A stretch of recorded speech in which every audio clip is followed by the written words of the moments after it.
Uganda's longtime leader, Yoweri Museveni, has been re-elected for a sixth term amid allegations of fraud and a lack of transparency around the vote count. Now for an in-depth look at the meaning of this outcome for democracy, for the opposition and the prosperity of the people of Uganda, we now speak to political analyst Professor Barry Hanyane. Prof, good evening and thank you so much for your time tonight. Certainly, what does this, win mean for the people of Uganda as well as democracy?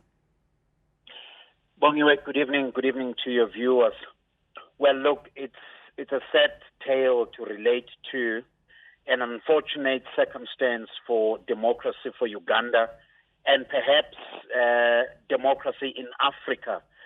This, unfortunately, would not go well, especially for the younger voters in Uganda and, of course, for the consolidation of the democratic culture and practices for that country.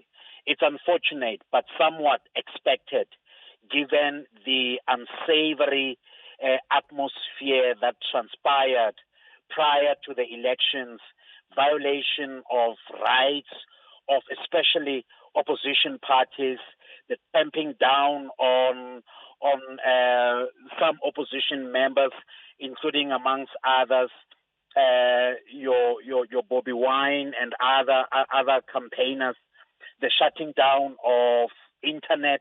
All of these unfortunate incidences spoke to the fact that we will come to this come the election results. And certainly, Prof, there's been a lot of concerns around vote rigging, especially when the internet was shut down. Would you say that these concerns were unfounded? No, they were justifiable.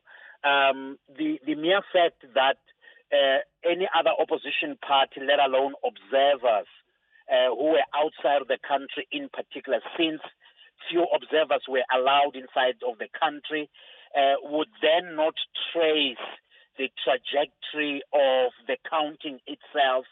The use of internet is vital in maintaining checks and balances, making sure that there's an element of transparency, in the end paving the way for accountability, especially for the electoral commission of that country.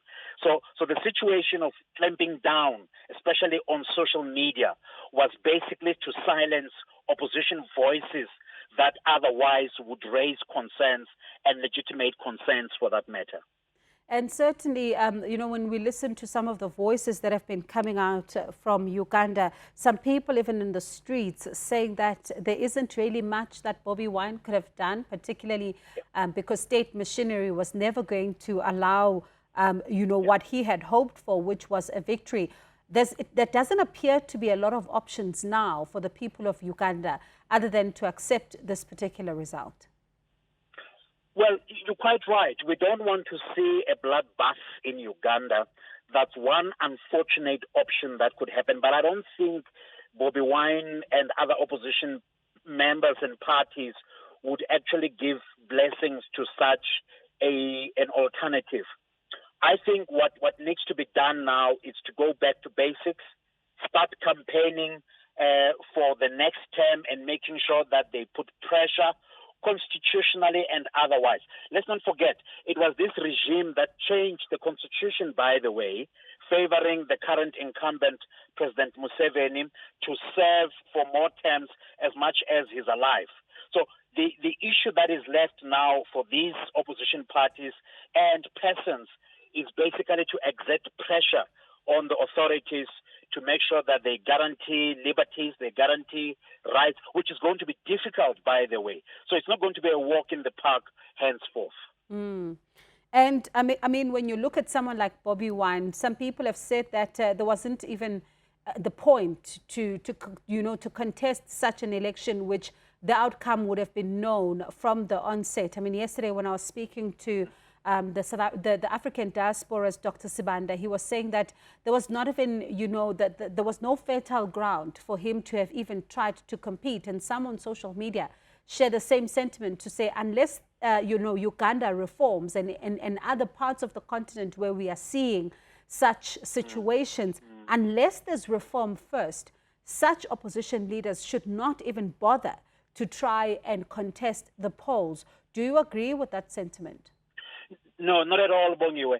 I think what Bobi Wine has demonstrated to the rest of the continent and perhaps to the rest of the world was that the youth vote is relevant, it's present in Uganda, it's a force to be reckoned with. Let's not forget that Bobi Wine and perhaps the majority of his supporters are younger people. And if you look at the stats, population stats in Uganda, the population is made up predominantly of young voices. These are people who still have the future. It is, I think, incumbent upon them to make their mark now, to be known and continue to have their presence felt, so that come the time when it's conducive to contest for elections, they already have a foothold on matters of politics in that country. And I mean, when you then look at the role of the African Union, some have said that they should have gotten involved, especially when Bobi Wine was really just talking about how his home had been surrounded by the military, taken over, and they're not even able to do anything. There was the internet shut down. There were concerns on the streets. During campaigning, we saw quite a lot of violence unfolding out in the streets of Uganda.